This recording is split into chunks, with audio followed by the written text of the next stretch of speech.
Good morning friends. तो आज हम डिस्कस कर रहे हैं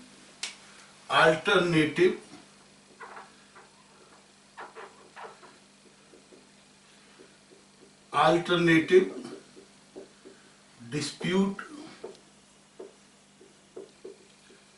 रिजोल्यूशन।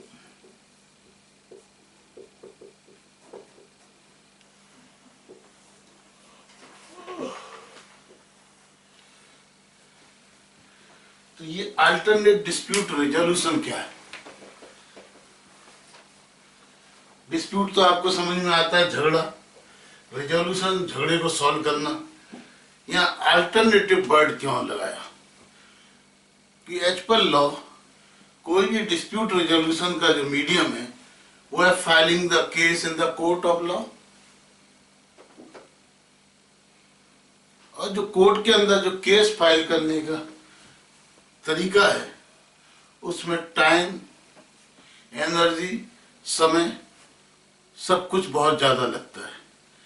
आज यदि आपका किसी से डिस्प्यूट होता है कोई सिविल मैटर्स के अंदर, तो केसेज 10 साल, 20 साल, 30 साल, कई कई पीढ़ियों तक केस चलते हैं।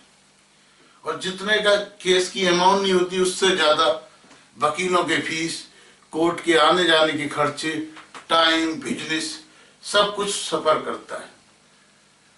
तो कोई ऐसा तरीका है कि कोई डिस्प्यूट रिजोल्यूशन किया जा सके बिना कोर्ट के? तो अल्टरनेटिव का मतलब है कि अल्टरनेट कोर्ट के अलावा कोई दूसरा तरीका झगड़ों को सॉल्यूशन करने का, डिस्प्यूट रिजोल्यूशन का। कोर्ट के अंदर लिटिगेशन बहुत सालों से पेंडिंग है, उस पेंडिंग को किसी दूसरे तरीके से सॉल्व करने का कोई तरीका निकले, इसको कहते हैं अल्टरनेट डिस्प्यूट रिजोल्यूशन। यानी alternate means any outside normal court procedures. जो नॉर्मल कोर्ट की प्रोसीजर्स है, नॉर्मल लीगल प्रोसेस है, उसके अलावा डिस्प्यूट रिजोल्यूशन, चाहे वो लोक अदालत के थ्रू हो, चाहे वो मीडिएशन सेंटर के थ्रू हो,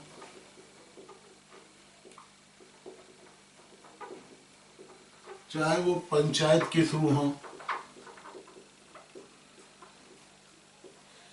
आर्बिट्रेशन के थ्रू हो,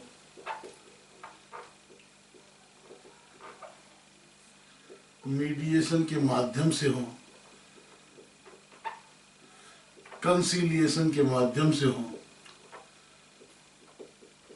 यानी किसी भी तरह का आउट ऑफ कोर्ट सेटलमेंट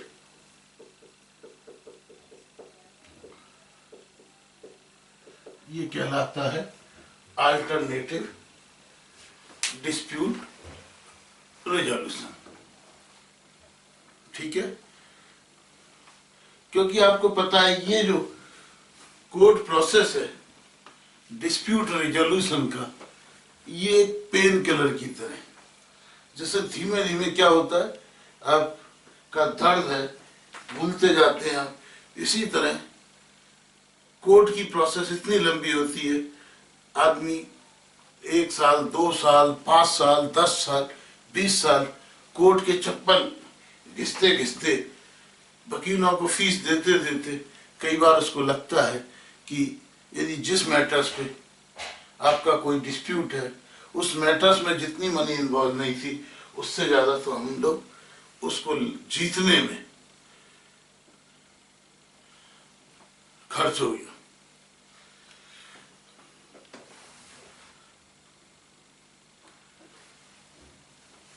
एक बार मैं गया पुलिस थाने के अंदर, तो वहां एक मोटरसाइकिल रखी हुई थी। एक एसएचओ ने पूछा, सर आप बता सकते हैं इस मोटरसाइकिल की कीमत क्या होगी? मैंने कहा मोटरसाइकिल क्या, ये पुरानी सी मोटरसाइकिल है, ज्यादा से ज्यादा इसके 5-6 हजार रुपये मिल सकते हैं। बोले इसकी कीमत है 70 लाख रुपए। मैंने कहा भाई ये 70 लाख रुपए मेरी कुछ समझ में नहीं आया। बोले भाई ये जो दो जमींदारों का भाइयों का झगड़ा है, वो कहता है ये मोटरसाइकिल मेरी है, वो कहता है ये मोटरसाइकिल मेरी है। इसके चक्कर में 15 साल से लड़ाई झगड़ा चल रहा है। इधर फैमिली के 5 आदमी घायल हो गए, उधर घायल हो गए, जाने कितने मुकदमे चल रहे हैं। दोनों पार्टियों का 30-35 लाख रुपए कोर्ट प्रोसीडिंग में खर्च हो चुका है। तो इसी तरह, हालांकि ये तो क्रिमिनल मैटर्स था, ये जो अल्टरनेटिव डिस्प्यूट रिजोल्यूशन केवल सिविल मैटर्स के लिए होता है, not for the civil matters but not for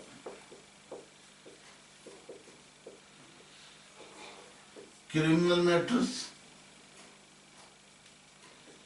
and economic crimes, इन दोनों के लिए नहीं होता। हालांकि अभी सीआरपीसी में कुछ चेंज हुए हैं, जिसके अंदर इकोनॉमिक क्राइम भी कंपाउंडिंग हो जाती है। कंपाउंडिंग होने से क्या होता है, सजा कम हो जाती है, बाकी सजा कंपाउंडिंग हो जाती है। तो ये भी कुछ मीडिएशन या अल्टरनेट डिस्प्यूट रिजोल्यूशन का पार्ट है, कंपाउंडिंग ऑफ द ऑफेंसेज। तो कुल मिला के अल्टरनेट डिस्प्यूट रिजोल्यूशन इवॉल्व क्यों हुआ?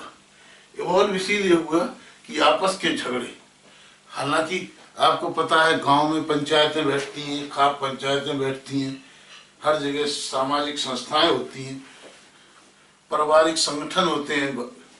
हिंदुस्तान में मंदिरों के पंडित होते हैं, मौलवी होते हैं, ये लोग आपस के, या प्रभावशाली व्यक्तित्व होते हैं, एमपी होते हैं, एमएलए हैं, ये लोग कई बार आपस के झगड़े सुलझा देते हैं। बहुत सारे बिजनेस के झगड़े हैं, चार्टर्ड अकाउंटेंट दो क्लाइंटों के बीच के झगड़े सुलझाते रहते हैं। तो इन झगड़ों के अंदर उसको एक लीगली जामा पहनाने के लिए भी एक्ट बने हैं। तो ये सबसे पहले हम आपको बताते हैं ये इवॉल्व कैसे हुआ। सबसे पहले अल्टरनेट डिस्प्यूट रिजोल्यूशन के लिए गाइडलाइंस बनी हिंदुस्तान के अंदर 1940 के अंदर। अंग्रेजी टाइम में कुछ जब झगड़े होते थे तो अंग्रेजों ने, यानी जो गवर्नमेंट थी, ब्रिटिश गवर्नमेंट के अंडर था इंडिया उस समय आपस के कुछ झगड़े निपटाने के लिए कुछ रेगुलेशंस बनी, जिनको कहा गया आर्बिट्रेशन एंड कंसीलिएशन रेगुलेशंस 1940। लेकिन ये जो आर्बिट्रेशन एंड कंसीलिएशन रेगुलेशंस बनी, ये बहुत ज्यादा इफेक्टिव रिकंसिलिएशन सिस्टम नहीं था। इनका कोई बहुत ज्यादा ना तो यूज हो पाया, ना ये इफेक्टिव हो पाई। ठीक है, और ये जो है जो बनी हुई, वो धीमे धीमे आजादी के बाद वो आउटडेटेड हो गई। बार बार सोचा जाने लगा कि इन सब झगड़ों के लिए कोई अच्छा सिस्टम बने, लेकिन हिंदुस्तान के अंदर जो पुराने सिस्टम से आर्बिट्रेशन या आउटसाइड सेटलमेंट होते रहे, उसमें कई बार पार्टीज बैठा तो लेती थी पंचायतों को, बुजुर्गों को, लेकिन उनके फैसले मान्य नहीं होते थे, उनके फैसले बाइंड नहीं हो, वो दोनों पार्टियों को बाउंड नहीं करते थे। लेकिन पूरे वर्ल्ड के अंदर ये जो कंसीलिएशन एंड आर्बिट्रेशन की नीड एराइज होने लगी। कारण क्या था? और कंट्रीज में तो जो लॉ है वो यहाँ से भी ज्यादा स्ट्रिक्ट और यहाँ से भी ज्यादा कॉस्टली है। तो वर्ल्ड में, यूरोप में और उसके अंदर पूरे वर्ल्ड में इस बारे में चर्चा होने लगी कि कोर्ट के प्रोसीजर्स के अलावा कोई अल्टरनेटिव डिस्प्यूट रिजोल्यूशन का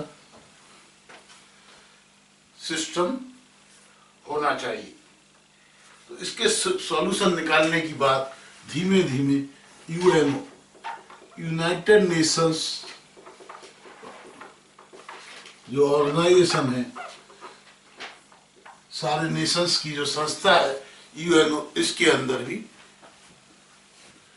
पहला तो यूनाइटेड नेशंस में इस बात को सोचा गया कि एक सॉल्यूशन निकाला जाए जिसके अंदर इस तरह के जो डिस्प्यूट्स हैं, सिविल टाइप के डिस्प्यूट जो सालों लेते हैं, इस तरह का एक नियम बनाया जाए पूरे संसार के अंदर। और इस बात के लिए सारे देशों के नुमाइंदे, सरकारों को में एक एका बनाई जाए, एक राय बनाई जाए कि इस तरह के कानून वो अपने अपने देशों में बनाए। तो इसके लिए एक बना कानून यूएन सिट्रल।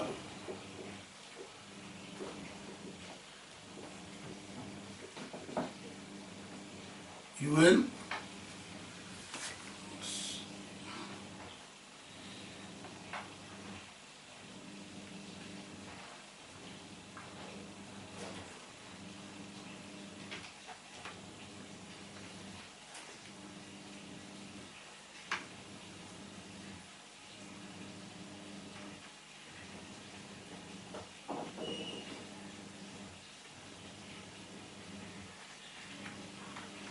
यूएन सिट्रल का मतलब था United Nations countries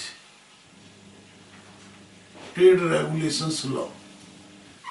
UN citral क्या था? United Nations countries conciliation and trade regulations law, UN citral बना। और यूएन सिट्रल ने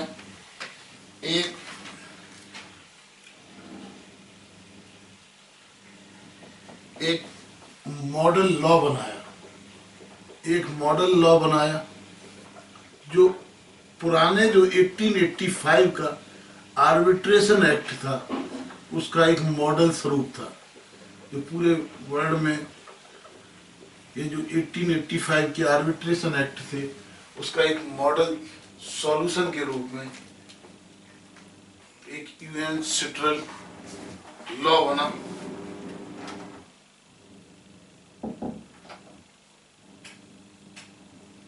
ओके, तो इसके हाँ जी,